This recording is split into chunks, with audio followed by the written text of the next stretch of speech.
y bienvenidos a un nuevo vídeo de Yesca de Pa. En esta ocasión os traigo una nueva sección en el canal en el que os voy a compartir algunos recursos, ya sea bien para bloggers, para youtubers, más o menos orientado para esto.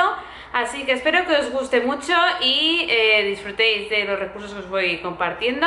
Y si tenéis alguna sugerencia de que queréis que suba alguna cosa, me lo dejáis aquí abajo y lo organizo para subiros un vídeo sobre esto. En esta ocasión concretamente os traigo unos sonidos que os pueden ser útiles para los youtubers, bloggers si quieren hacer algún vídeo corto para el blog también.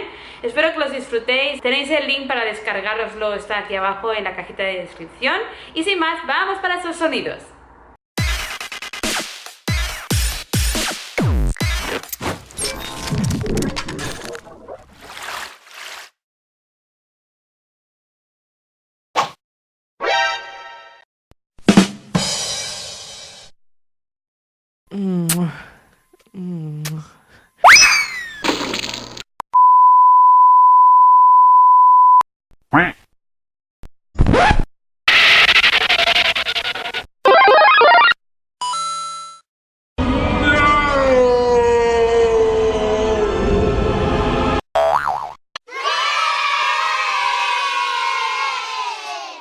Y eso ha sido todo, espero que os haya gustado mucho este vídeo.